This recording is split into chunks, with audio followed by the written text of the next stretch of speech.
Well, good morning, good evening, good afternoon, wherever you're joining us from around the planet. Welcome back to Creation Conversations. We're here with the full team, bar Craig, who is probably out collecting rocks or doing something exciting in the island of Tasmania. But we do have John Mackay, Dr. Diane Eager, Dr. Glenn Wilson, and we have Sam Jenkins as well. So, hello all. It's good to see the team here, and it's good to see you all in the chat as well. Hi, Douglas. It's good to see you as well. And we've got a few other people watching and tuning in. So hello to you all. It's great to see you. All right. Our topic tonight is the biggest rocks in the world. And we are looking at some of the largest rocks in the world. Particularly a big chunk of our focus will be on Uluru, or the old politically incorrect term Ayers Rock, and the Olgas, which is also politically incorrect. It's now Karanjua or something along those lines. But anyway, we'll be looking at these big rocks that are found in usually deserts and a couple of other examples as well, and trying to get a bit of an idea about them in light of a biblical perspective. So should be a pretty good program. We're going to dive straight in. I'm actually going to move away from rocks just for a moment, because we're going to go over to Dr. Diane Eager first. Now, Diane, you're not in Australia anymore. No, I'm not in Australia now. So you're back here in the UK, and you'll be coming up visiting the museum shortly? Yes, that'll be good. We're looking forward to having you and doing some more filming and stuff. So keep an eye out for a few live videos with me and Diane, as well as we'll be doing some other filming and some projects and stuff as well. So we're looking forward to that. But Diane, you've been in the UK, down in the London area, and you've gone and visited a couple of places, which I know you like to visit most times when you come over to the UK. So would you like to give us your little sort of report on these places and some of their testimony to creation, as well as some of the new politics which has snuck in as well? Yes, that's exactly what it is. Actually, when I visit the UK and stay in London, I always like to go to the Natural History Museum and to Kew Gardens, and because I like to see the things that they have exhibited there, because there are some wonderful examples of God's creation. But it's very interesting these days that a lot of modern ideas are getting imposed on things that have been there for hundreds of years, or things that were originally set up to display God's creation. So maybe if we can just go to the slides. Yes, there we go. Yes, so Kew Gardens and the Natural History Museum in 2023. It's interesting, the ideas that are being imposed on it. But anyway, I do love to go to Kew Gardens and see all sorts of beautiful things. And they have all sorts of exotic things. And as John and I often like to joke, they're almost as good as ours, because back at Jurassic Ark in Queensland, we have things like this. So do come along and see them. You don't have to go to Kew Gardens. You can come to Jurassic Ark and see lovely things like this and exotic things, and brilliant examples of God's creation. This was a rather nice example here. Whoever thought that brown flowers could be beautiful? But this was the most lovely cascade in the tropical greenhouse there. And we also like very much fond of orchids, so I always look out to see the orchids and see whether they're as good as ours, and these were almost as good as ours. But one of the things I really wanted to see was the giant Amazonian water lily. And in the water lily house, and also in the tropical greenhouse, they had these giant Amazonian water lilies. And I was very pleased to see that this one had a flower out, because the flowers are very short-lived, actually. They only live for a few days, or sometimes less. And this one had a flower out. But of course, the most distinctive things about the giant Amazonian water lily is the enormous leaves. And they really are huge. And you can see the difference between the big Amazonian water lily leaves and the normal size water lily leaves in the rest of this this little pond here. And we wrote about these a few years ago, because recently some engineers and biologists got together and studied the giant Amazonian water lilies. So if you'd like to read about those, you can go to our fact file and read about the biomechanics of these leaves, and the brilliant pieces of design. But as I said, there's a trend these days to impose current political ideas onto just about everything these days. And when you come to the main gate at Kew Gardens, this was what you were confronted with. Every season they have some sort of special exhibition, and this is the special exhibition they had for this autumn. It's called Queer Nature. Now, they weren't using the word queer in the traditional way. To me, queer means just something that's a bit strange. They were using queer in the modern politically correct concept, where it is, quote unquote, there you can see, celebrating diversity in art, plants and fungi. And well, yes, there is certainly huge diversity in art, plants and fungi, but there was one particular type of diversity they were interested in. And this is from their little brochure that they give out when you come in. Queer Nature, celebrating diversity in art, plants and fungi. And it was all to enable people from the LGBTQ plus community to come and present their ideas. And in their little brief thing, they had their why queer nature at Kew. We know that understanding nature is one way we can better understand ourselves. Now, this was an idea that we briefly touched on when we looked at the whole idea of worldviews and how we understand the nature of human beings. And so what they are presenting is that because plants reproduce in different ways, and a lot of plants, of course, a lot of flowering plants have both male and female structures within the same plant. Therefore, they are non-binary. Therefore, that tells us what about things that are natural. And because human beings are just natural, well, we can apply that to human beings, which, of course, is a very different way of looking at human beings from a biblical point of view, which tells us that human beings are very different from the natural world in some ways. And if we really want to understand them, we need to understand where human beings come from. But it does relate to a question that we have had in the past about whether certain behaviours occur in the animal world, therefore they're natural and therefore human beings can carry them out. But I've never seen this applied to plants. But anyway, it's the same logic. And if you do want to have a look at the question that we got a few years ago about whether things that happen in the natural world can automatically be applied to human beings, you can look up this question on the Ask John Mackay site. That's our question and answer site. So very interesting way that modern politics and modern cultural ideas are even being imposed on the plants and the fungi. Now, another idea that's been imposed on the natural world as it is an older idea, and that, of course, is the idea of evolution, which is another topic that we talk a lot about in these programs.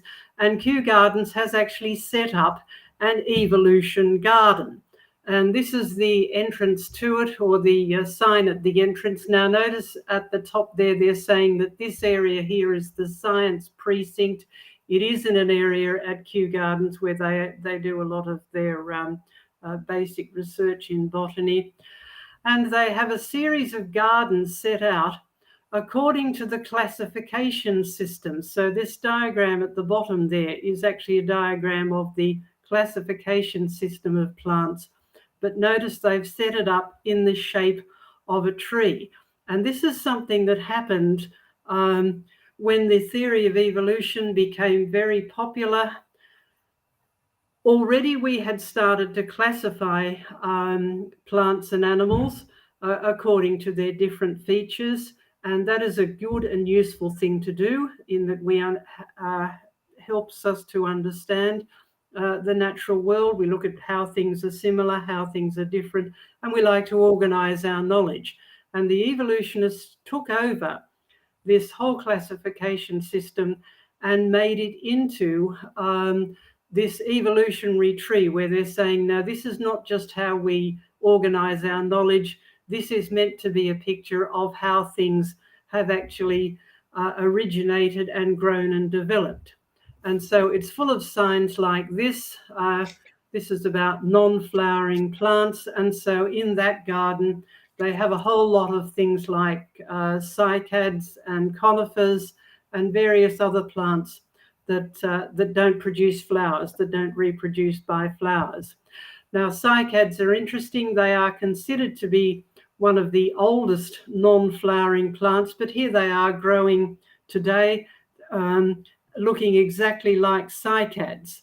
So in fact, what this sign here is illustrating is not evolution. It's actually illustrating after their kind, where the way they've set out these gardens, they've got them in their different kinds, flowering plants, non-flowering plants, different types of flowering plants, all nicely organized according to the classification system.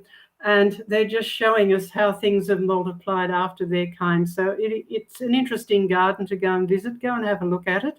And you'll see wonderful evidence for things multiplying after their kind, irrespective of how old you think they are. Now, of course, the person who originally set up this classification system was very interested in plants. In fact, the original work that he did was mainly with plants, although the system he set up also applies to animals and fungi. And that was Carl Linnaeus, or Carolus Linnaeus, if you want to fully Latinize his name. And over at the Natural History Museum, they have a little corner up on one of the mezzanine floors, tucked away, where they have a little bit about the history of science. And so they have a number of just little displays or little posters about some of the people involved in the history of the museum and in the history of science. And so Carl Linnaeus rates a little bit of a mention here. And this is a quote from him, that in the natural sciences, principles of truth ought to be confirmed by observation. And that was one of the bases for setting up the Natural History Museum, in that people could come along and see actual specimens of fossils and preserved living things, see the natural world. But of course, if we go back to what's going on over here at Kew Gardens, all of the plants that are growing in those gardens can be observed, but they can only ever be observed to be multiplying after their own kind. So the observations that Carl Linnaeus wanted to show people are that things do multiply after their kind and they don't evolve. However, the Natural History Museum has now become a cathedral of evolution, even though the original scientists who wanted to set it up really wanted it to be a cathedral to nature. And the most prominent of these was the very man who set up the museum in the first place, Sir Richard Owen.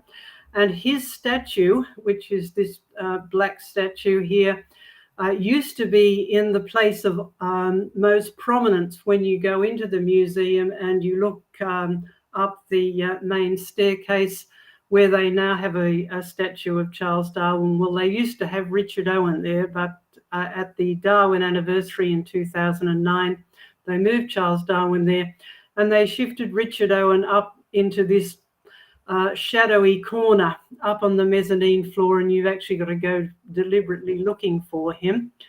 And but they do have a display of the history of the museum, the actual setting up of it.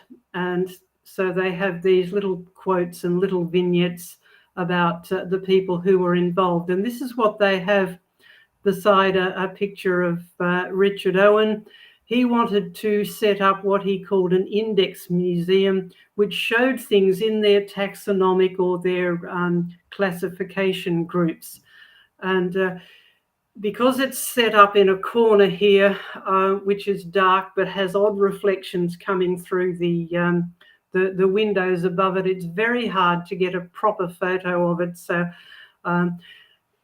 I've just taken another shot of that first paragraph there next to his name. And this is what it said, that Owen held strong ideas about how public displays should be arranged in his new museum. His concept for what he called an index museum involved using the bays surrounding the cathedral-like central hall.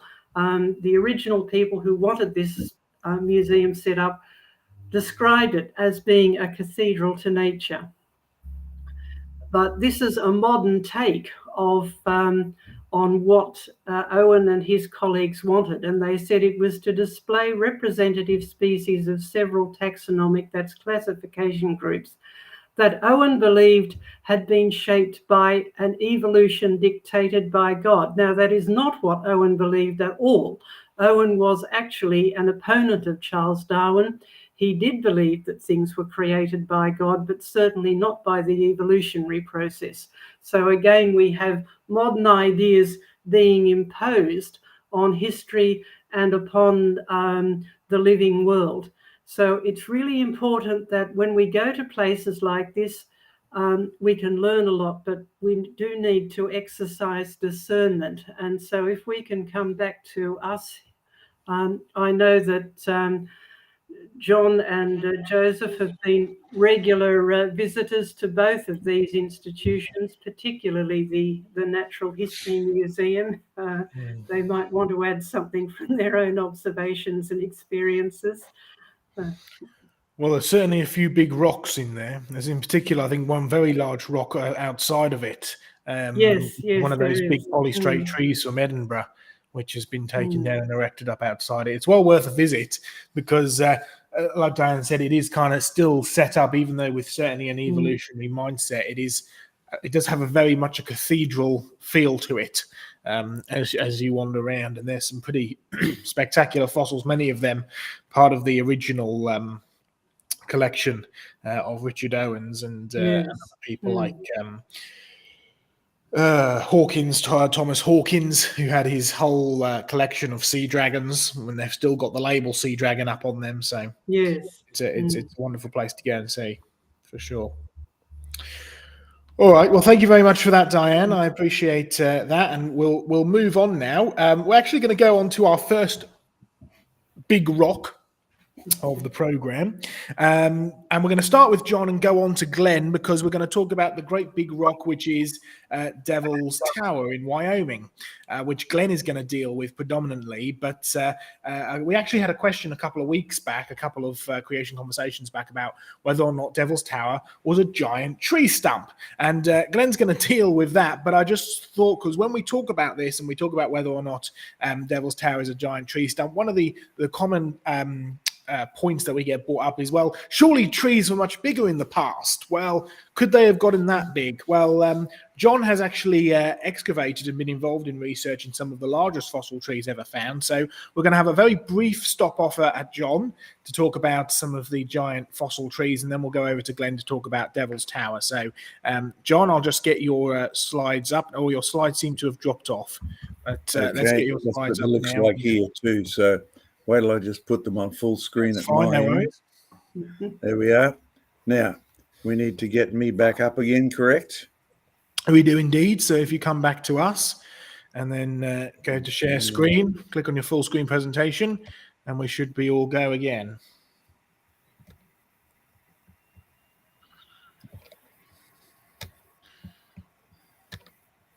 Are we there? There we go. We are there. Fantastic. Over to you. By the way, I hope the congregation, the audience, the viewers, the critics, the skeptics have noticed that John Mackay did that by himself.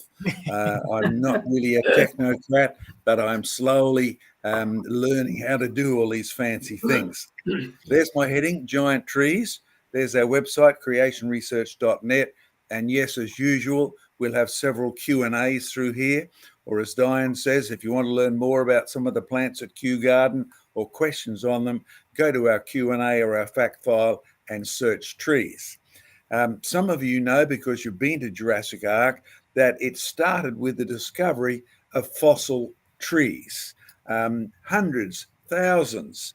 In fact, we've had an underground radar survey here, which, by the way, is an expensive thing to do, that indicates there's at least 10,000 trees, fossil trees, on the property. And we call it the fossil flood logjam. Have a look at what we found. There was our first exposure, and you'll see several varieties of trees, and there is a dominant trend on the screen that's sort of trending from the bottom to the top, basically in the real world, that faces from southwest to northeast when you actually analyze all the directions. And the trees, well, there's a flood logjam, except that one's in Canada. You can see there's been a landslide. Well, probably you can't. I know there has been.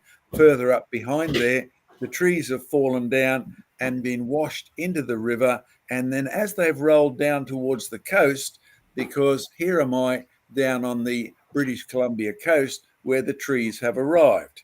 Notice that they've been abraded. Notice that their points have been rounded.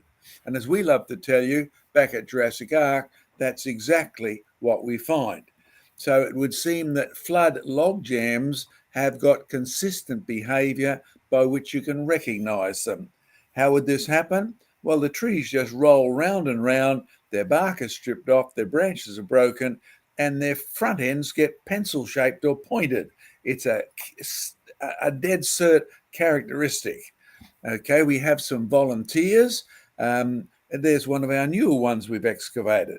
You'll see small trees, large trees, and this one, no, we haven't yet reached the other end of it. It's a fantastic tree. Most of these, by the way, are pine trees, southern pine trees, southern conifers. And if you are interested, they are like the southern conifers, the big ones, in the Arizona petrified forest, except it's not a forest any more than ours is. These trees are usually minus branches, minus roots. They have been washed in, tipped round and round, and they are now abraded pencil points that are evidence of which direction the water flowed in. And in our case, it seems to have gone in a southwest, southeast, northwest direction. And the trees have arrived en masse. It presents a fossil flood logjam dump. Now you see the end there? We've excavated now probably hundreds of these trees, and we've mapped up to 10,000 of them. I'll tell you what, we've got a lot of work still waiting for us. I dig this sort of stuff because it's the only way you can actually get to see it. We even have at our open days the world's first petrified tree sundial. See it standing there?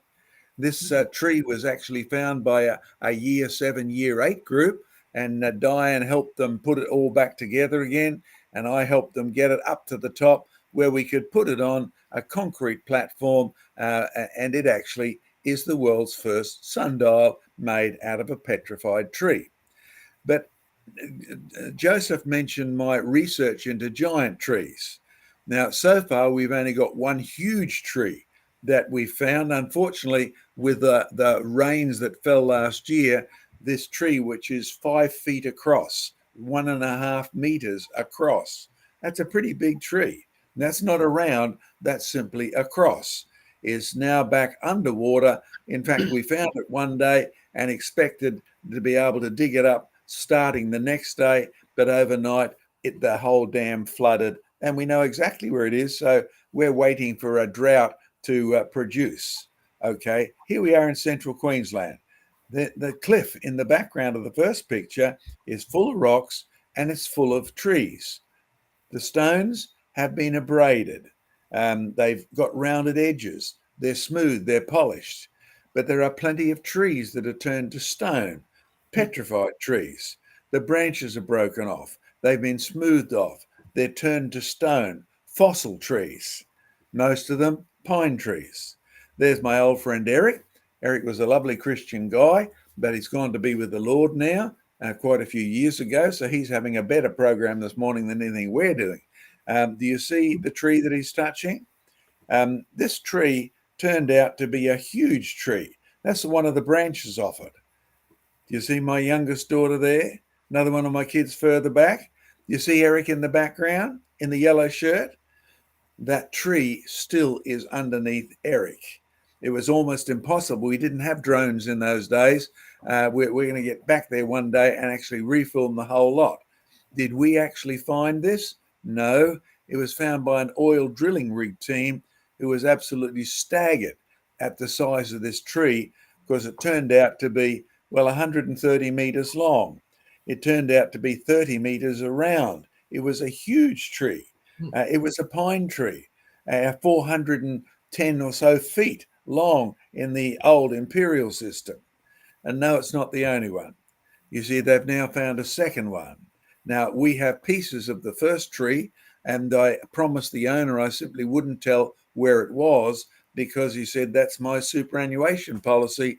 The tree wood is opalized. But this one was dug up and put on a display at the museum there.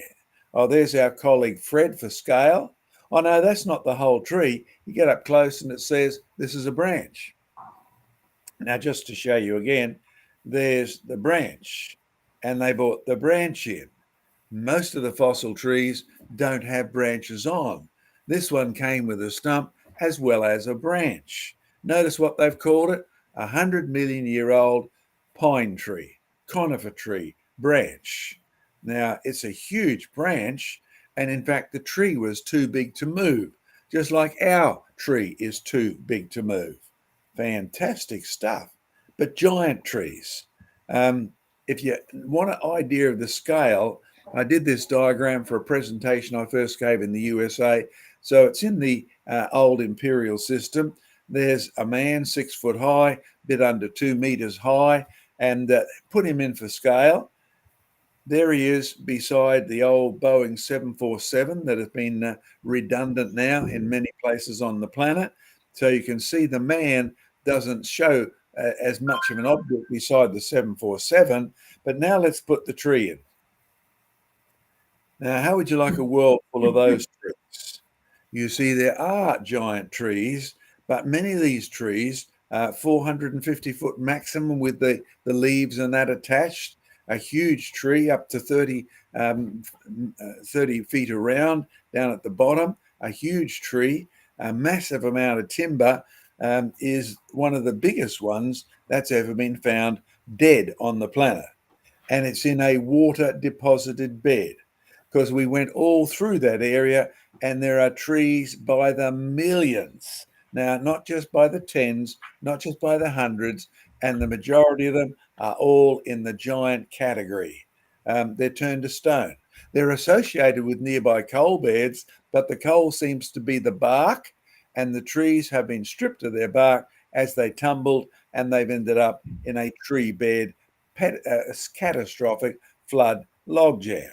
Now, after Glenn's finished, we're going to have an opportunity for a few questions. So, Joe, we'll switch back to the team now. I'll just do that for myself. And we're going to go straight over to Dr. Glenn Wilson. Let me just turn, there we go. We'll go straight over to Glenn, because you're going to deal with the concept of Devil's Tower in Wyoming, which, even though 450 feet is a pretty big tree, I think that still isn't quite the size of Devil's Tower. So we'll go over to you, Glenn, as we delve into the next big rock. And then when I come back on, if I'm anywhere close to as good as John with this technology, which I'm probably not, then I have a couple of objects to show at the end. Cool. So. Cool. Let's see if we can get you up and running then. All right. You got your slides there? There we go. Yep, that's all good. We're good to go. All right, so I just starting off with showing where Devil's Tower is. This is on the rain shadow side of the Rockies, so it's a very dry environment. And we go to it. There's the Devil's Tower. It's interesting. It's called Devil's Tower, but it was a misinterpretation of what the Native Americans actually were calling it. They called it more, most of the names they went by were bear something, bear's house, bear's lodge, bear's teepee. bear's lair, home of the bears. But when it wasn't that, it was something that represented kind of what it looked like. They called it a rock, a loft on a rock, tree rock, or associated with a horn, great gray horn, buffalo horn. So they recognized the association to that it was a rock or it was something very hard. And we're going to talk about that. But what all geologists that have studied it agree is that this rock, this huge rock, is a rock, and it's a igneous intrusion. It's a basalt formation. Here's a stump. It does look a lot like a stump, very similar to a stump. You can see this stump's been cut off. If you go back, that's pretty much the shape of that one. It's been cut off. But when trees are topped by some massive wind or storm or water, it's usually much more splintered. And this one on the bottom is actually from Mount St. Helens, a stump.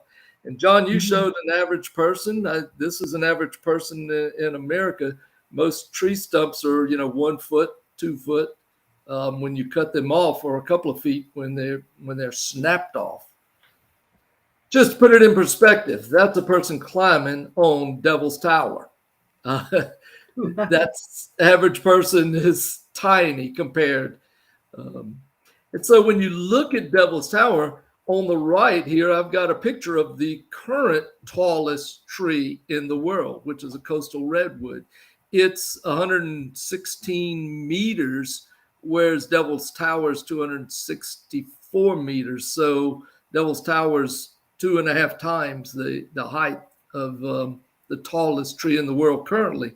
But it's interesting, is smaller than the giant tree that John showed, but even that giant tree is 1/2 the size of the Devil's Tower. And then you look at the base, and the base of Devil's Tower is 800 feet, whereas this tallest tree in the world is generally not nearly that wide. There are wider trees in the world alive today, but the tallest tree in the world is 15 feet wide. So nowhere close to the geometry. But the reason is because of these unique strata going up, these unique columns. It's called, columnar jointing that you see, and it makes it look like a tree. You can see these columns here, the rock columns of this hexagonal. They're not all hexagonal. Some of them are 4-sided, 5, 7, but they're huge, massive. Some of these, each individual one will be 20 feet wide, and they can be 600 feet tall, each column. And it's not alone. Not far from Devil's Tower, there are other buttes, the Missouri buttes. And you see these same formations all over the world. On the upper left, you see ones from Northern Ireland. We're going to show another picture of the Giant's Causeway. Here on the bottom is one from Sicily. You got in California, not that far away, Devil's Postpile. And these aren't nearly as large, but you see the same formation. So while it looks like it's unusual, it looks like it's shaped like a tree, these are found all over the world, these basalt formations with these columns, these hexagonal columns. You can see this one's in Turkey. Here's one in Paraguay. Oh, here's one in Australia. John may be talking about that. And so how are these formed? Well, the geologists proposed that these were formed 50 million years ago, that you had this igneous intrusion and that you had this rising up, this pressure of the magma. But the difference is these were formed underground is what they believed. And then they would push on up and they would be surrounded in material, some type of sediment. But the geologists do not agree. They cannot explain. They'll all claim that they're 50 million years old, but they cannot agree on what formed Devil's Tower. They've put out several different theories on these, from this stock theory on down, but all of these show that it was covered in some type of material around it. That material's not here today. It's washed away. Well, there's some problems with that, these theories. One is that you don't see any of this pushing up of these layers around it as they are showing here. There's no evidence that any of this sediment has been bent. So how did it get up through there? Second, they say, well, this material was washed away by the Belle Fourche River. Okay, it's not the same Belle Fourche River as in Louisiana, where I'm familiar with, but from what I understand of it, that's not very large of a river, certainly not large enough to have any type of currents that could wash this sediment away. And then you have a problem with the fact that there's a debris pile around it, and you can classify how aged those are by the likings on them. And if this was 50 million years of erosion, this tower would no longer be there. It would be a pile of rubble. It'd be buried in its own blocks of rubble underneath. So it's a much better representation is the global flood, that these materials were formed underneath the sediment from the flood. But as the continents rose and the waters rushed off the continents, they removed these layers. And that's why these layers below are still lateral layers. So with that, I'm going to go back. Joe, you can stop sharing. You can go back. Yeah, we're all good. We're back to us. That's good. Thank you for that, Glenn. Yeah. But I wanted to show a couple of things. You know, we talked about it was basalt. This is a basalt I collected from not that far from here. You can see it's very porous. And here's a typical petrified. Yes, it's got this look at it of these lateral seams. You can see even the bark on it. But when you look at it, you see these broken off branches that John talked about. And you can cut it, and you can even see the inside. You can even see growth rings. You don't see any of that in these materials. So it's clearly not petrified wood. It just has a shape that's similar, columnar type shape. So again, it's good evidence of the flood, that this pushed up through while there were fresh sediments that were soft, and then those sediments washed away as the floodwaters came off of the continents. So Glenn, we have a series which I took you to. Remember on the early morning, I took you up one of the Glasshouse Mountains, and yes, the view was spectacular. And where they are exposed, because it's mostly forest up there, we have exactly the same structure, the vertical columns. And I remember the university professor saying these are remnant volcanoes, but he had no explanation as to why all the sandstone and that probably was around them has been eroded away, because you'd have to touch on Noah's flood. You remember the vista from the top of that mountain was huge, right? With these big volcanic things. Captain Cook called them the glass houses, and that's where their name comes from, because they look like the old conical type glass houses that he was familiar with back over there on the east coast, northeast coast of England. And yet you get up close and there's huge volcanic columns. And I say volcanic columns because the rock itself is classifiably volcanic. It's igneous, meaning it was heated and melted, and it's volcanic because it seems to have popped out at a certain point, and it's been moving towards the surface. Now, for those of you who are not familiar with why it would have those hexagonal or orthogonal or whatever number of sides they end up with, it's a very simple principle, and it simply starts with, if you have a hot rock and the surface gets to the surface, then that surface starts to cool. Now, if you think of a hypothetical number of rock molecules or rock atoms at the top, then one of those will start to cool first. And if you can imagine, like you've been taught in school, the old sort of plum pudding type model of an atom, or the old round picture of molecules, one of those will start to cool first, but at the very most, it is touching 6 others. So therefore, the basic things that will happen, those 6 will touch other 6, and the thing will spread out till you end up with some sort of apparently nicely, some sort of geometrical shape, crack, crack, crack, crack, often six-sided. And that's why you end up with cracks at the top. But here's what's interesting. Did you notice that the cracks at Devil's Tower went all the way down to the bottom layer of different sort of volcanic texture? We've got the same sort of thing here. Do you remember, Glenn, going over into Brisbane? We passed on the motorway. We went over the Brisbane River and the cliffs were incredibly high, but we used to use those cliffs to excavate the rock for all the building. Well, not we, let's put it the convicts, the poor prisoners who came from England, got free exercise excavating those cliffs, because you could actually take the whole column out with not much trouble at all. It already was cracked from top to bottom, just like you saw at Devil's Tower. Now, the latest thinking on that, because for those cracks to grow down through a hot rock, it starts at the cool area, and therefore the direction of the cracks will move into the rock, but if the rock gets hot again, the cracks will disappear. So what the thinking at the moment, and I'm pretty sure I agree with it, is what made us able to excavate 110 meters of rock in a simple, just one explosion or one sort of pickaxe in the right place. Those cracks indicate how quickly the rock cooled down.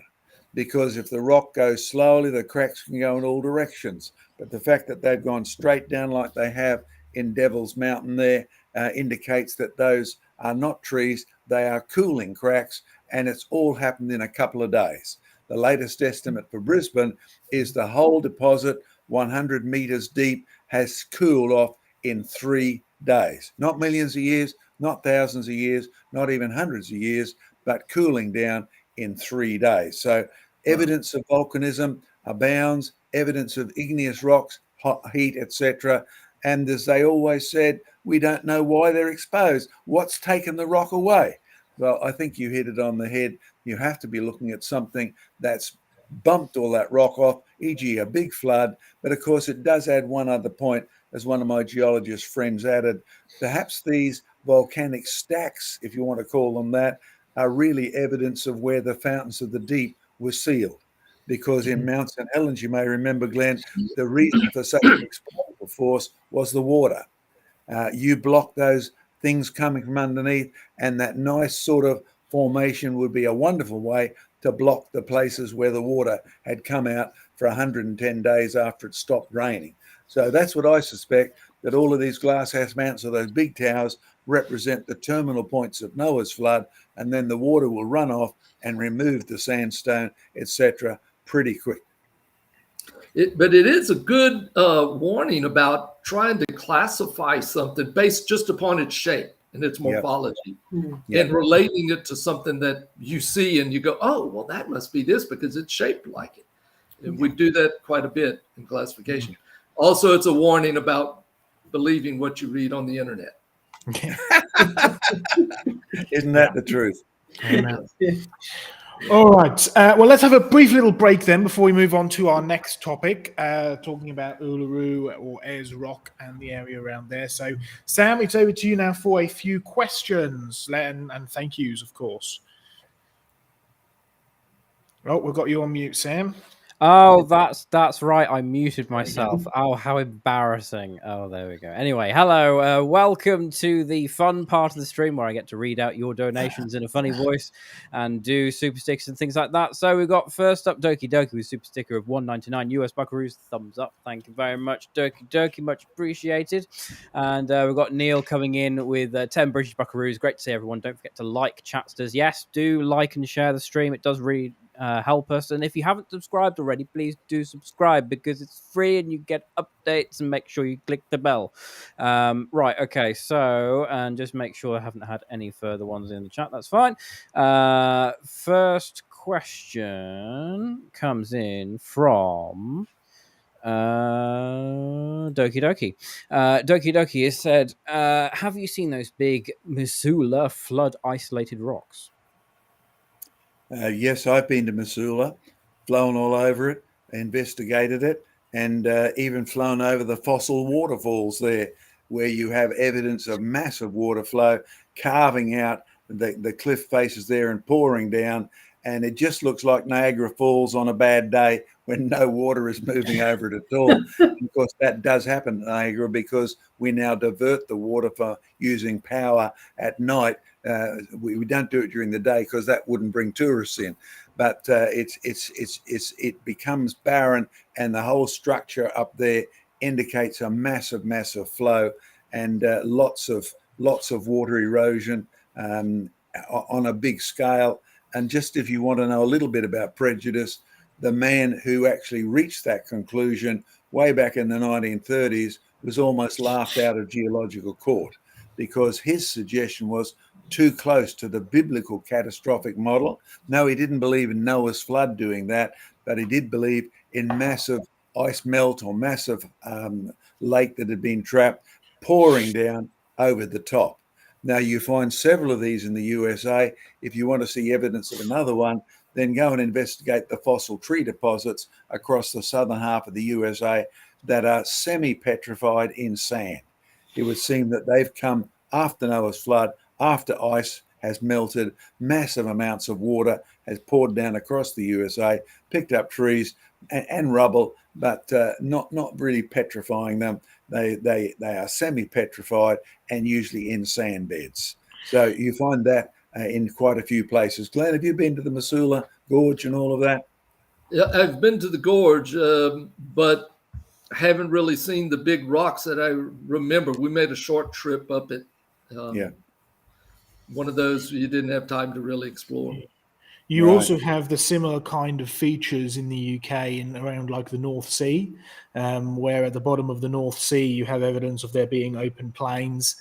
You have a lot of sunken forests around the edge of the UK, where you've had clearly an ice dam break and flood the North Sea as it is today, and destroying and covering up all of that grassland area and sinking and burying all of these trees. Again, they're not really petrified. They're more like, I think, bogwood type kind of style because they get covered in some kind of muddy, sandy sediment. But because they're in an oxygenless environment, they don't rot. They just sit there and become sort of slowly impregnated by sediment, but don't really actually petrify in the same way. So did you see around the world. Did you see that recent discovery Joe just reported a week or so ago of some human structures like old ports, etc., found off the southeast coast of England out into the Channel? Yeah, and that the trees are still there. Yep. As but Joe said, bogwood style preservation rather than petrified, which indicates, of course, the sea level was lower. So forget about sea level rise. It's been pretty impressive in the past, but nowhere near as impressive as what the people in Noah's day faced. But it does indicate that people lived on the bottom of the British Channel, and they actually migrated across there, built things, and were like the Aborigines in Australia, forced to shift. If you don't remember David Attenborough's program, he was amazed with his millions of years story that the Aborigines said, we used to live out there, pointing out to sea where the big, beautiful tourist attraction called the Barrier Reef is, that I was taught took millions of years to grow. And yet the Aborigines say, no, we lived out there and the water chased us away. It came in so quickly, and that means the Barrier Reef is a recent growth, and it's very rapid as well, just like it seems like the Dogger Banks and all of those were very rapidly covered, and ice melt would certainly explain that, and water level rise would explain that too. Yeah. All right, Sam, let's have another question before we move on. All right, we've got another bit of thanks to give. Douglas Bovey is coming in with 5 British Buckaroos with a super sticker with a lemon character moving his head from left to right with his mouth wide open and red hearts in his eyes. I don't know how I'm going to do that without evolving, but we're going to have to give it a go.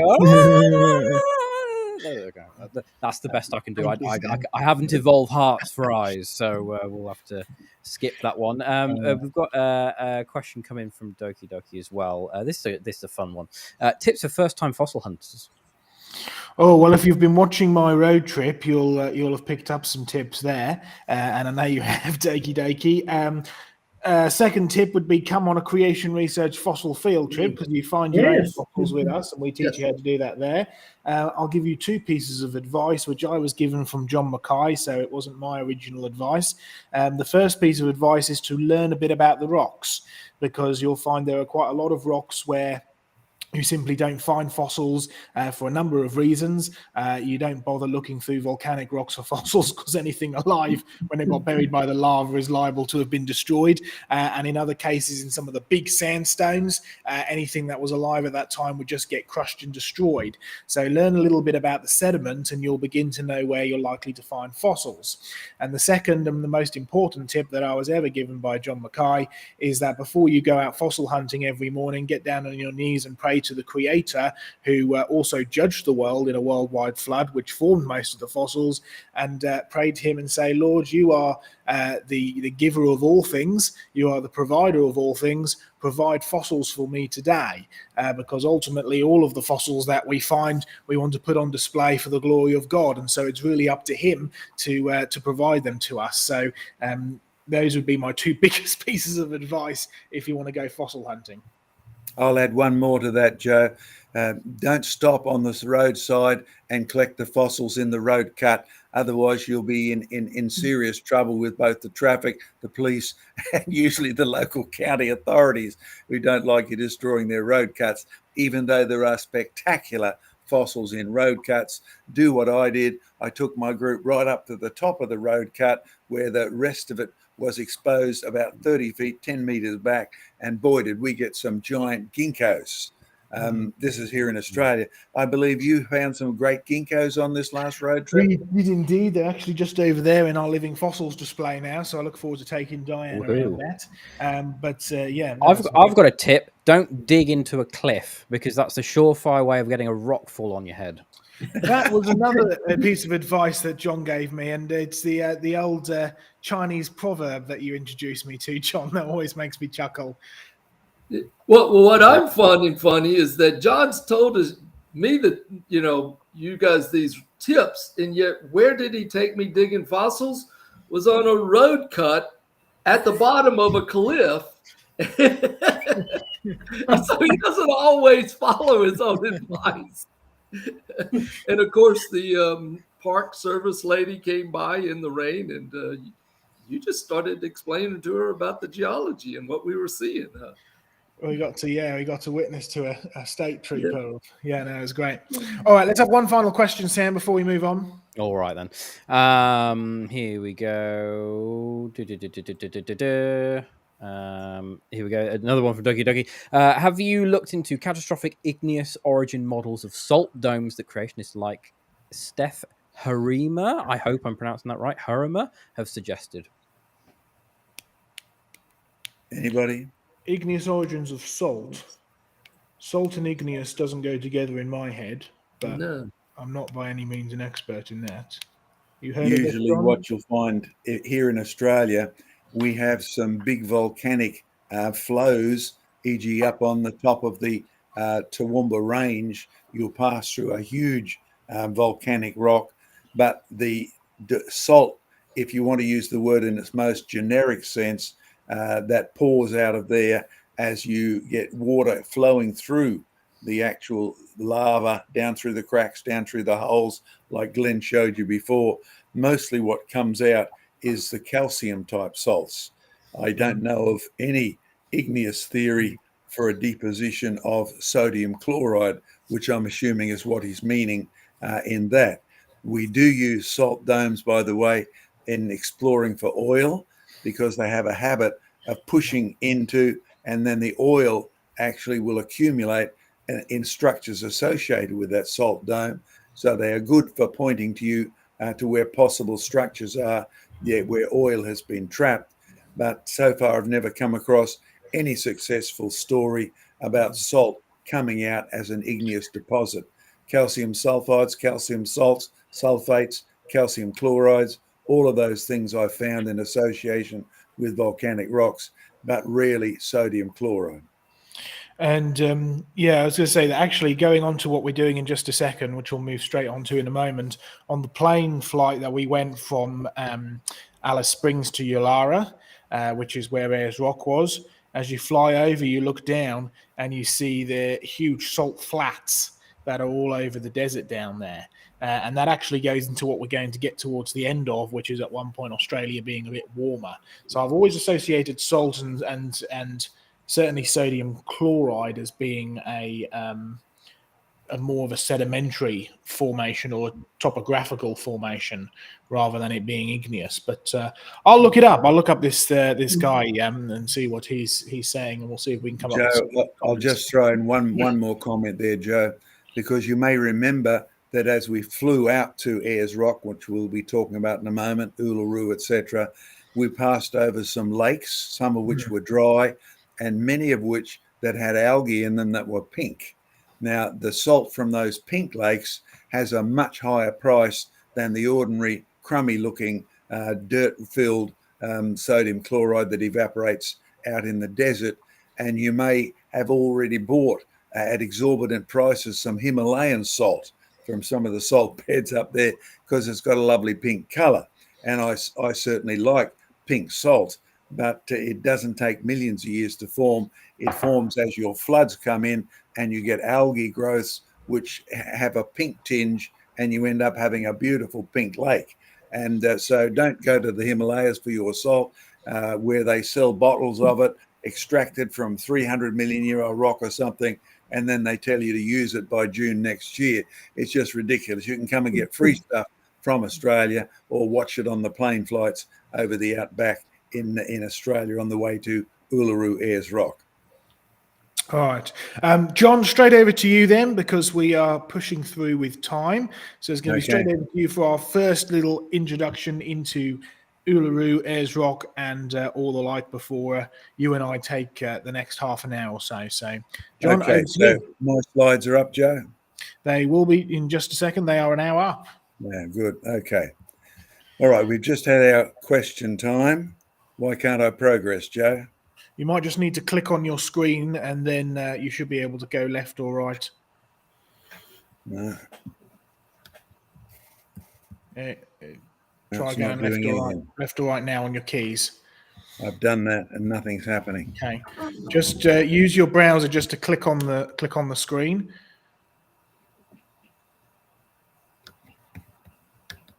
No. Have you brought your slides? Have you brought your slides up in front of you? Slides were up. Slides were up, Joe. Sorry about this. Are they up now? No, hang on. That's gone down again. Yeah, you need to go to your PowerPoint and bring your slides up, and then you should be able to do it.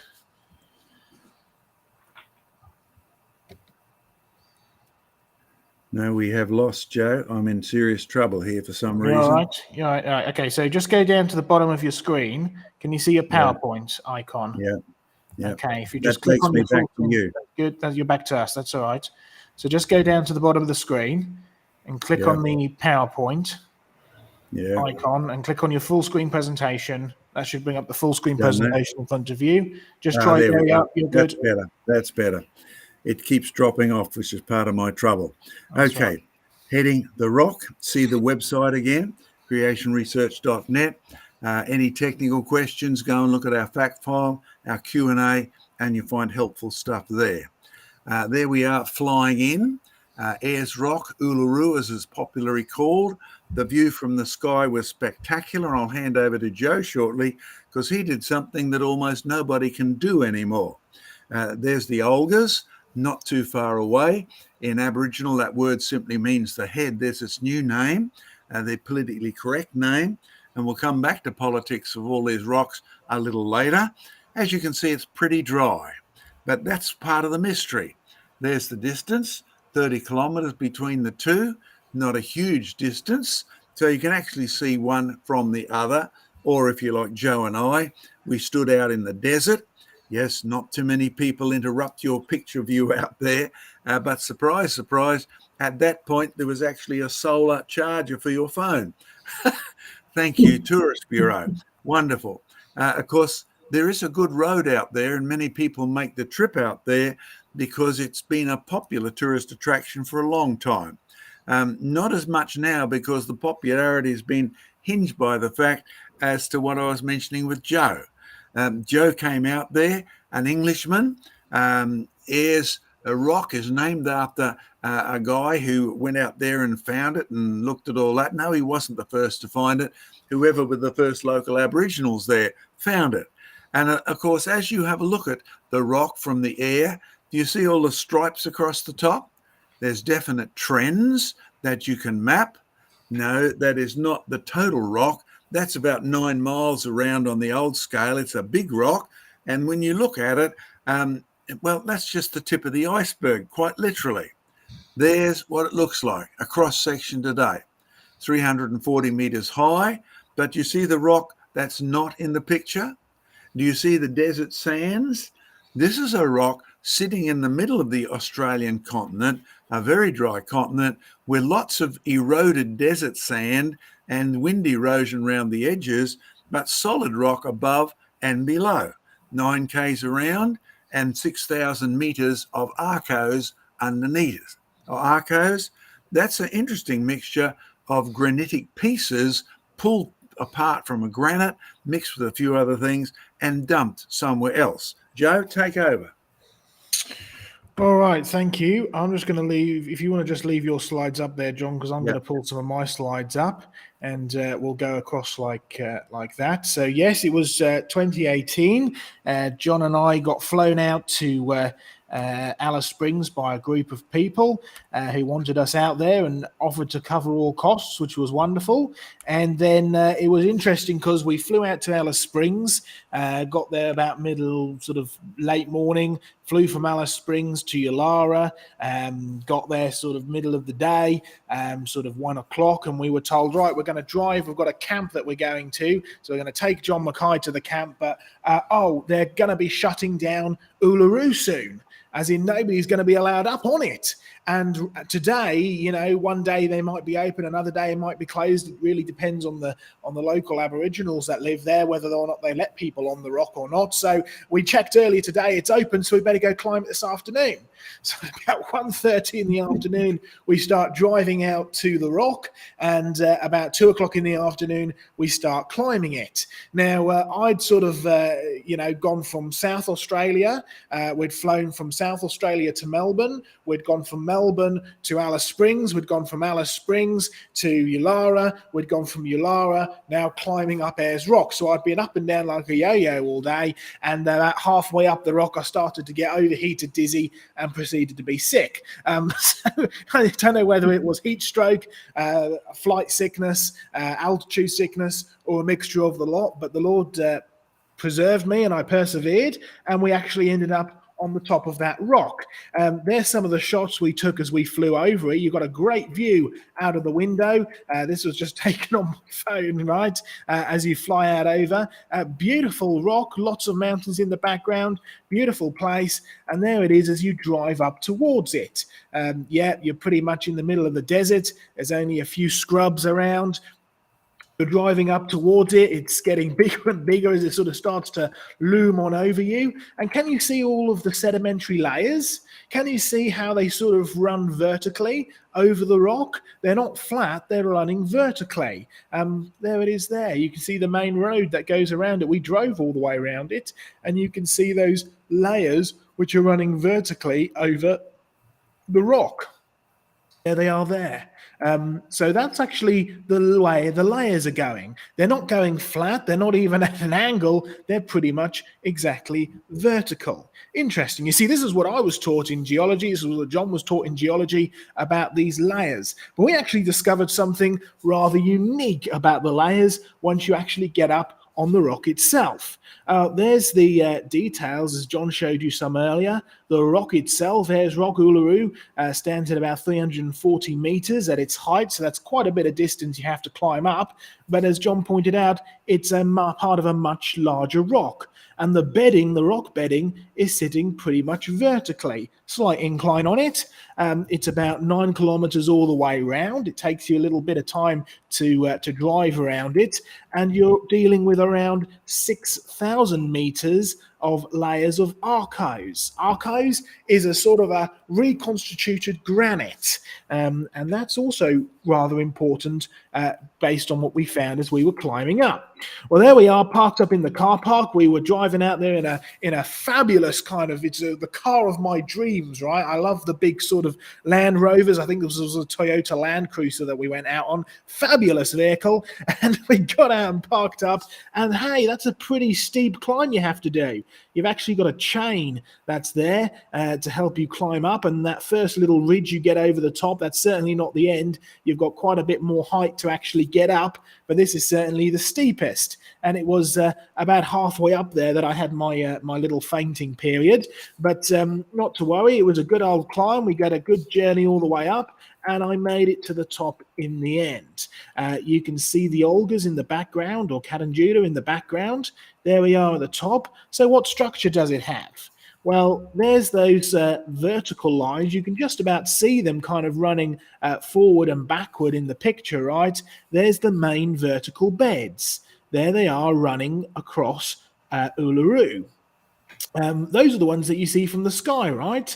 Running across. But actually, if you get up closer, can you spot my camera lens?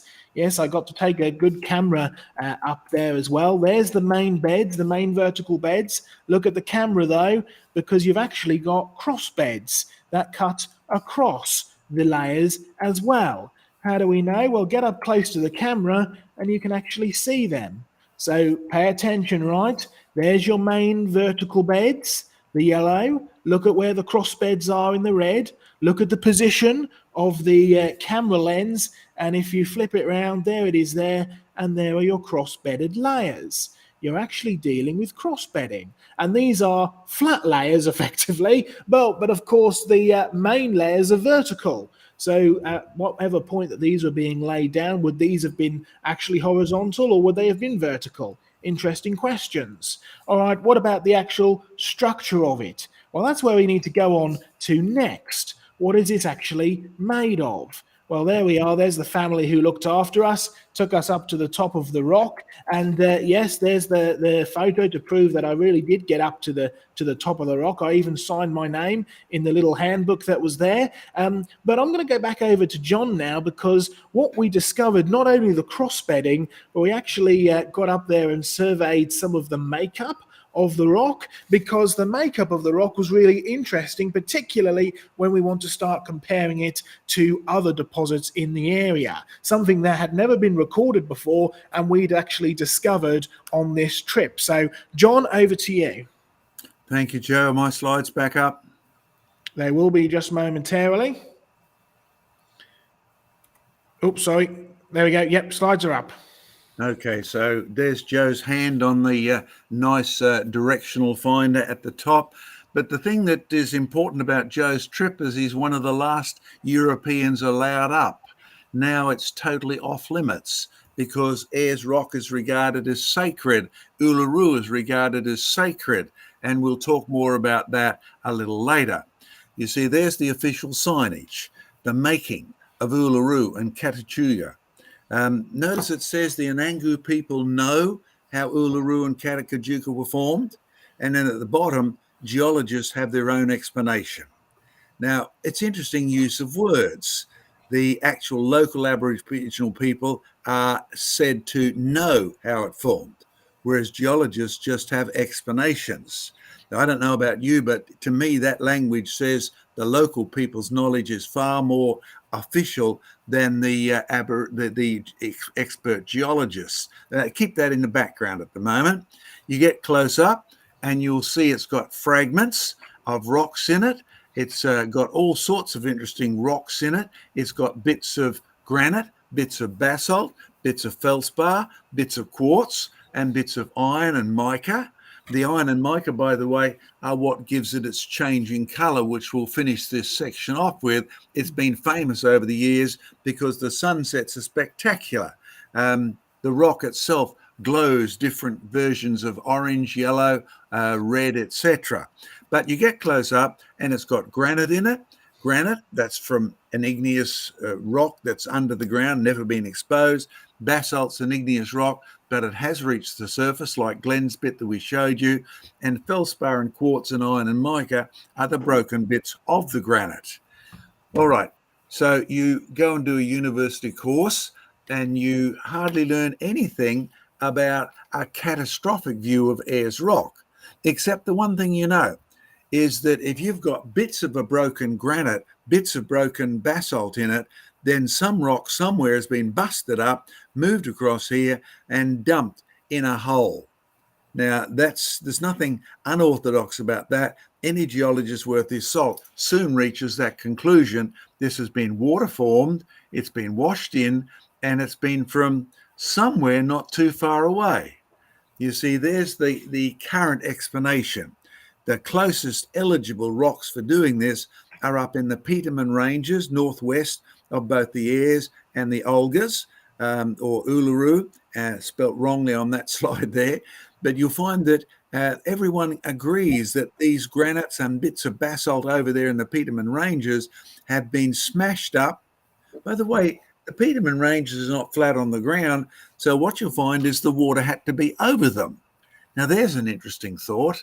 The granites, which don't have fossils in, the basalt, which doesn't have fossils in, has been flooded over, picked up, and carried quite a distance and then dumped, and it must be relatively quickly. Why? Well, there's the story as it is in the textbooks. This rock is supposed to have been filled up a hole, then lifted up, and by 350 million years ago, the rock in the basin was hard. Now, there it is later. That's the sort of diagram I got from my university courses. There's Ayers Rock, Uluru, exposed above. There's the desert sands, which are largely made of pieces that have eroded off and turned into sand. Sand, by the way, is not a substance. Sand is a description of size. And there's Uluru in the middle, which is an arkose, a busted granite with busted bits of basalt mixed in with it. Okay, so when you have a look at this, you need to say, there's some things there that don't make sense, because it was pointed out by some of our more reputed scientists who actually went out there and studied it, that this rock, well, there it is from the vertical outer space maps. It's got quite a distance around it. There it is looking, there's heaps of photography of this stuff from anywhere from the tourist who stands at the bottom, the tourists who used to be like Joseph allowed up the top, right to the satellites in outer space.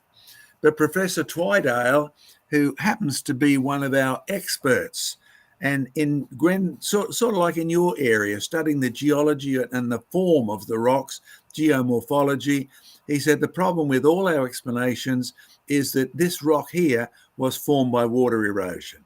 See the desert sands? They represent pieces that have broken off and been dumped around the rock after things went dry.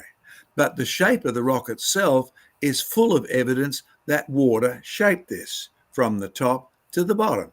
But we are sitting in the middle of the desert. And when you get close up, see my Aussie coin there? Do you see the bits and pieces of this rock? And yes, you were allowed to take pictures of it. You are not allowed to take specimens and have never been allowed to take specimens, largely out of respect for the Aboriginal belief about it being sacred, as well as them not wanting Ayers Rock to be smaller century by century as geologists take specimens. But you get closer up and you will see that there are broken bits in the rock. There's things that are feldspars, there's the orangey red bits of mica and iron that are in it, and you'll find that you can actually sit down and figure out, well, I can find these bits over in the Petermann Ranges. That's how we worked out where it came from. When you look at the feldspars, there's a couple of interesting bits and pieces about feldspars and mica and iron that you and I need to know. If you take mica, it's very soft. It's that flaky sort of stuff. And it used to be used in windows. They got massive sheets of it, and it was very heat resistant. But you didn't want to get your axe and smash it because it breaks into tiny fragments. So micas don't last long if they are actually eroded into a river and then moved along over thousands of years. The mica won't make it to the other end. The iron, the reddish stuff, that simply will turn into rust and it'll just drop out of the system. Oh, but the feldspars are the biggest clue. Ladies, if you're someone who uses makeup, please don't laugh at the natives who paint their face with clay, because that's exactly what you're doing.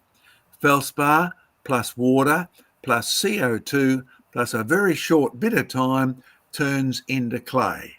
And yet the feldspars in the rock in the middle of Australia are all in good shape. And in fact, the combination of the red iron still there, the combination of the sheets of mica, and the combination of the feldspars that are not yet turned to clay is what makes this a beautiful rock to look at.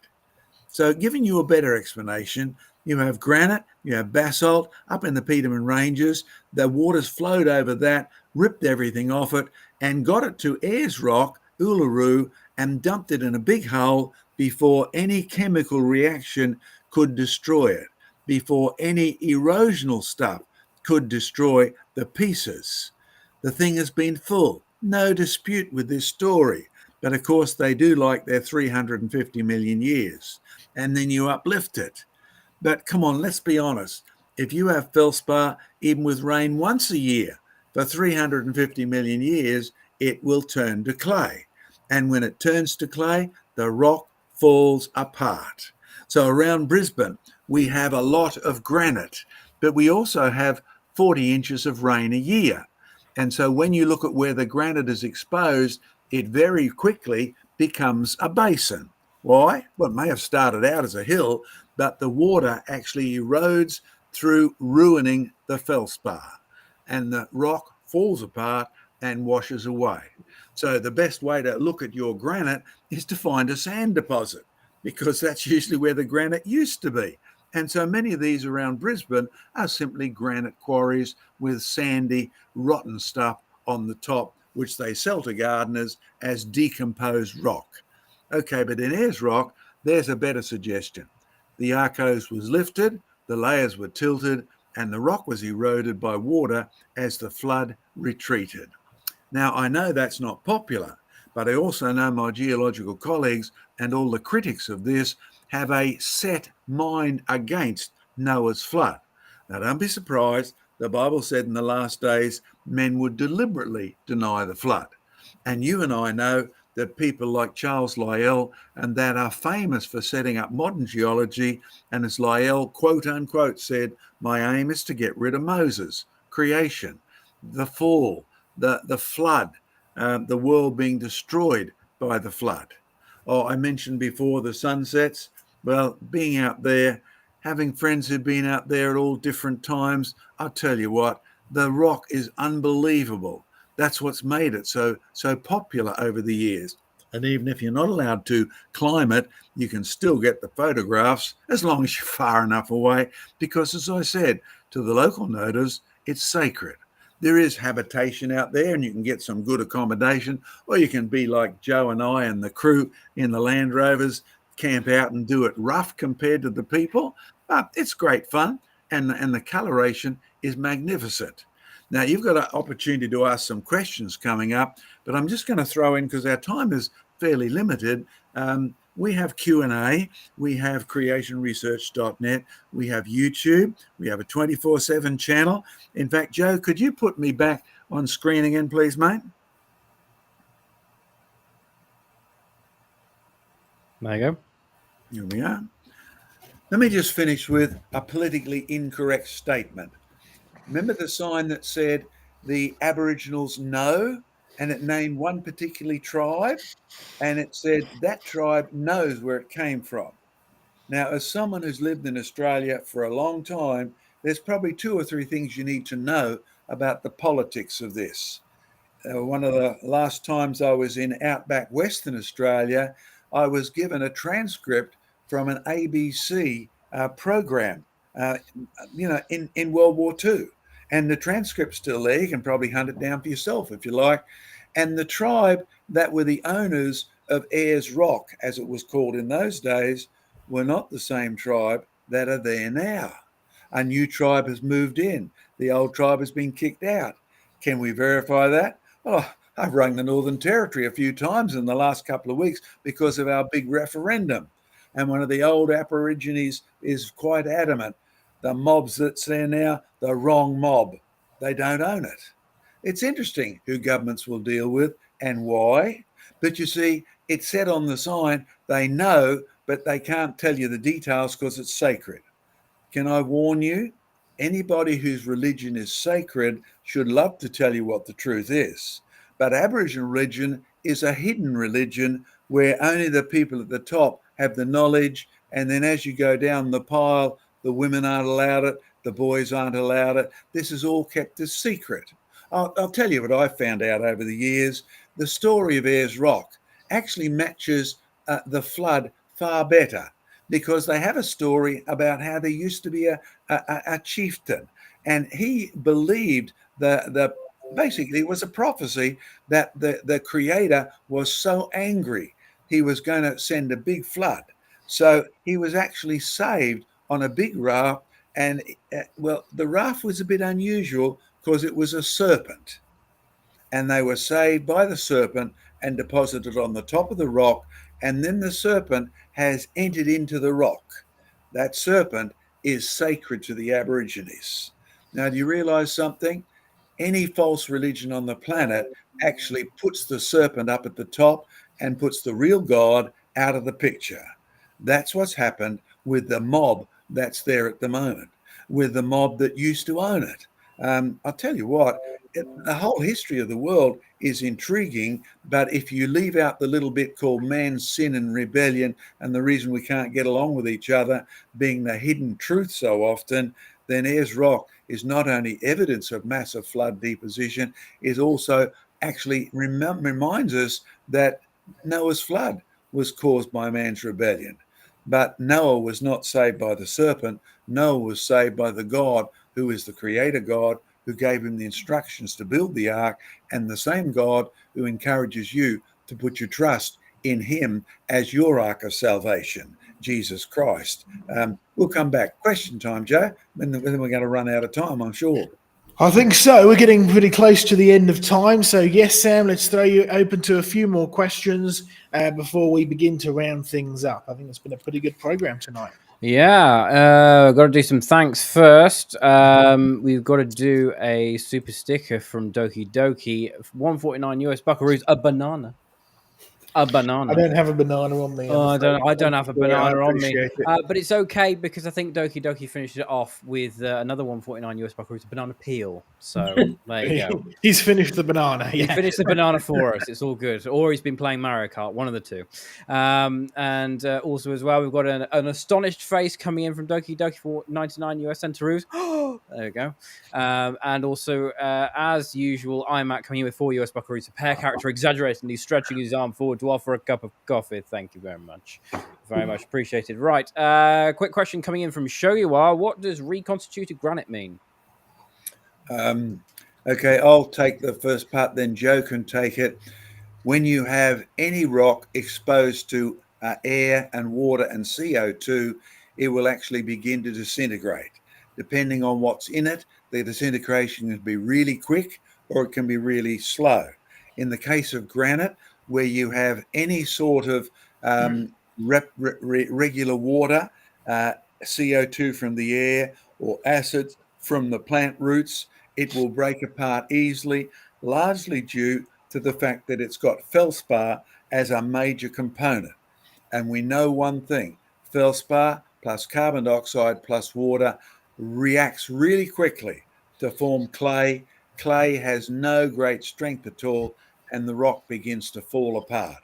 So if you walk over any granitic mountain in a desert or in the jungle, you will usually notice the surface is crumbly, and it's the feldspar in it that's falling apart, and that will produce sand from it. The sand washes down. Like here in Queensland, we have famous mineral sands, and the reason is the granitic rocks up on New England tableland have been rained on all the sand is washed down the rivers, gradually separated out, and the mineral bits, the titanium and a few other containing rocks, are the only ones that have survived and been washed by our coastal currents up to where they've been trapped behind big igneous deposits or big igneous flows, and that's what's formed our big sand islands and sand deposits off the coast. So igneous rocks break down fairly rapidly. Joe, what's your take on it?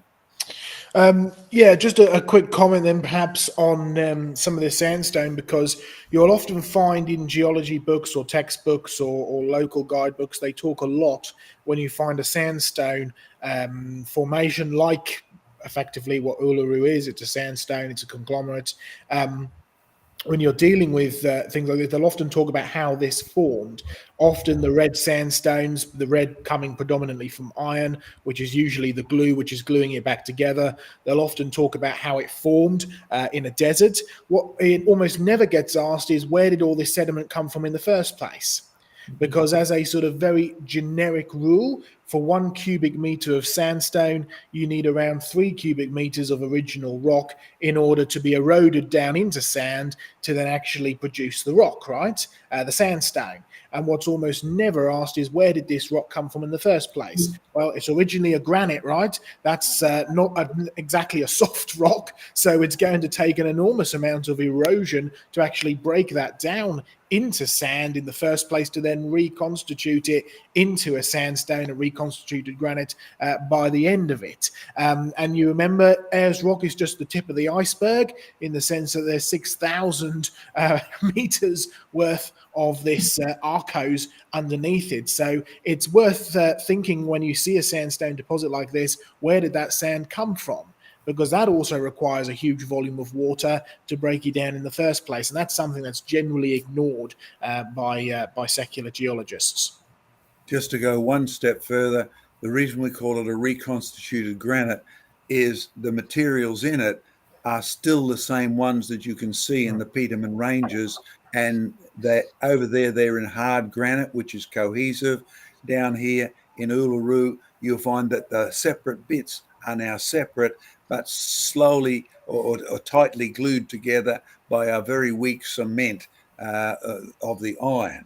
And so it's recognizably a granite, but the rocks are sediments rather than igneous. So that's why we use the word reconstituted granite. Granite's just an old word meaning grainy thing. And you can see the grains still there in Uluru. Yeah. All right, Sam, let's have another question, because we are rapidly running out of time now. All right, this one comes in from Neil. Neil's asked question: Joe, did the Lord use your vehicle breakdown the other day? He did indeed. The first guy who came and gave me the pickup was a strange chap, which I didn't get very far with at all in any kind of discussion. But the guy who came out to actually replace the wheel, we got talking a lot, including about what I was doing out there and where I was going. And he even asked if he could look up our channel. So who knows, he may even be watching now. If you are there, give you a shout. But he was very interested in what we were doing. So I was able to share about creation research and about the gospel as well. So pray for him who came to help me the other day. Let's have one last question, Sam. All righty. Let's do One by Jim P. Yeah, I was going to suggest that one. Jim P comes in with this question: how do we identify a worldwide flood versus where evidence like fossilized trees are interpreted as a local flood theory? All right. Well, if I just throw a thing in, and then I'll hand it over to John, because I've actually got some slides up and ready that I could use. If you remember where we started with after Diane, we started at Jurassic Ark. Here's the Jurassic Ark rocks, right? And John mentioned quite a few pieces of evidence, their trees being sort of abraded at the ends. You find orientation, so they're all pointing in the same way. The trees are broken, abraded at the end. It's a mixed dump. There are huge rocks and boulders buried with it. So there's no doubt about it. We're dealing with a flood fossil log jam, right? It's definitely a log jam, definitely from a flood, and it produced most of this sediment.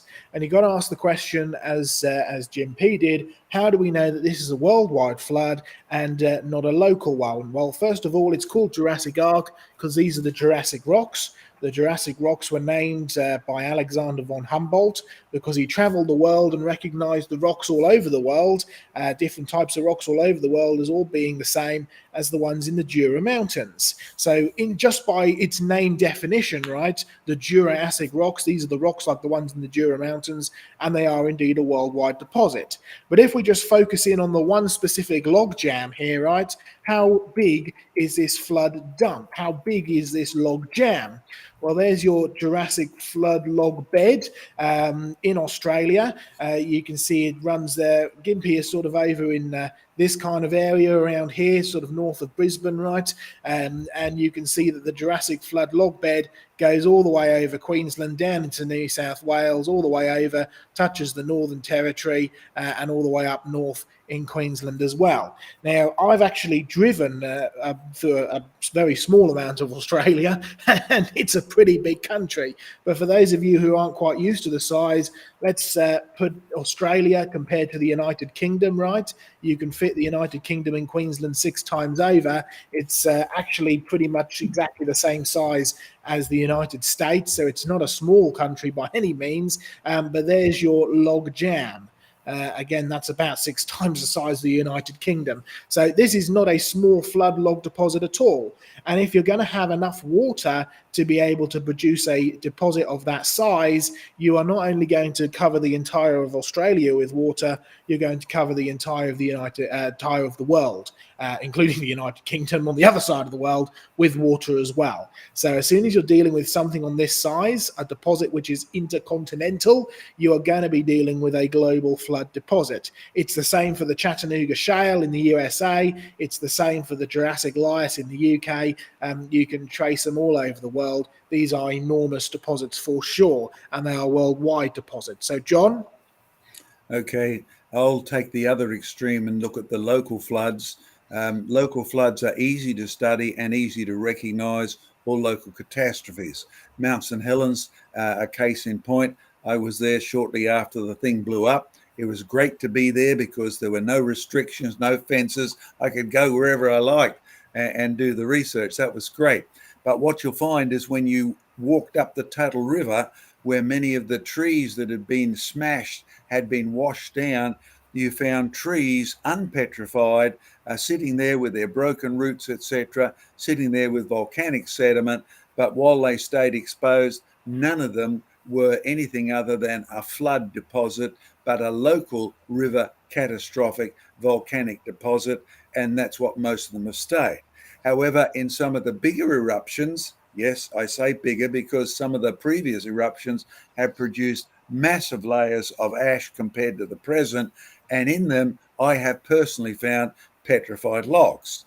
But the characteristic is like in, where we have fossil people over there in the cities that were covered in ash in Italy and Greece in volcanic eruptions a couple of thousand years ago, you will find to be turned into a fossil, it has to be buried really quickly. And so there are trees, vertical ones, turned to stone in the volcanic deposits, only a couple of thousand years old at the most at Mount St Helens. And yet that is a limited deposit, bigger than the present, but a limited deposit. When you go to the Missoula River, you can actually follow a lot of the rocks downriver, and there's a place where you can see where it basically ran out of oomph, right? And the deposit stops.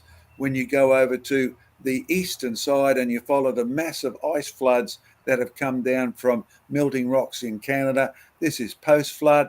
The ice is mentioned in the book of Job. It's post-Babel, and yet even it has produced semi-petrified rocks, but also on a limited deposit. As Joe said, Australia's a big place. Now, on that map, we only showed you the one bed where you can actually connect all the dots and follow it round. But if you will come to me, I could show you the Jurassic rocks down on the south coast, and they're full of fossil trees.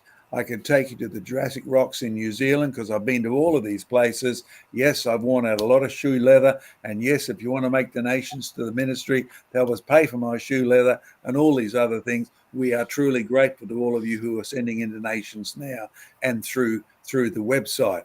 But you will see these are characteristics of a much bigger flood. So there's your criteria. As I tell people at Jurassic Ark, okay, this is provably a flood deposit. Look at the abraded trees, look at the points, but how big was the flood? And that's where they have to think. And that's where you decide, will I believe there's a possibility of a worldwide flood? If there was, what would the evidence be? Good old Buddy song. So you'll find that very, very helpful to begin to ponder on the size of this catastrophe. Joe, back to you. Joe, I'd like to end with just reading Psalms 29. Yep, go right ahead. The God of glory thunders. The Lord is over many waters. The voice of the Lord is powerful. It says it's majestic. And it says the voice of the Lord breaks the cedars. Yes, the Lord breaks in pieces the cedars of Lebanon. He makes Lebanon skip like a calf, like taking the country and skipping a rock across the water. He is all powerful. And it describes this global flood where he's over the waters, breaking these trees up and dumping them right there in Australia.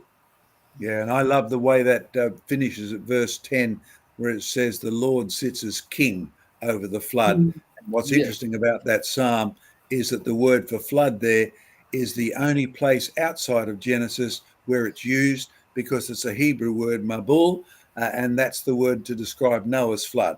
Any other flood required a different Hebrew word. So you can always tell if Noah's flood's being talked about. So spot on, Glenn, great stuff, great way to finish. Joe? Amen. Well, I'm afraid it is hang on. We have more Wait. thanks to give just before we go out. Thank you. Yep, go for it then, Sam. We've got Very to do the quickly. thank yous. So Doki Doki's come in with 149 US buckaroos, a red box popcorn. I don't have a red box popcorn, but I do have an old packet of Quavers. So there you go. And also as well, we've got Alec Cox coming in with 5 US buckaroos. Secularists, humanists / evolutionists like to not give the details and ignore the geology was formed by a huge water disaster, but they get paid. Indeed. All right, that's great, folks. Thank you very much for joining us again this week. We'll be back next week with another topic. And I can't remember what the topic is. It the blooming proof next week? I can't remember. I know that's coming up. It might be. Give me a sec. I'll check. I think it might be. So we have. So the next one coming up next week is on the origin of evil. Oh, on the origin of evil. Because of course it's going to be our Halloween stream. Yes, that's right, indeed. I timed that well, didn't I? I don't think I planned that, but anyway, that's worked out well. All right, we'll see you next week, folks, and goodbye. God bless, and we will catch you all very soon. See you later, folks. See you all. See you guys. Goodbye.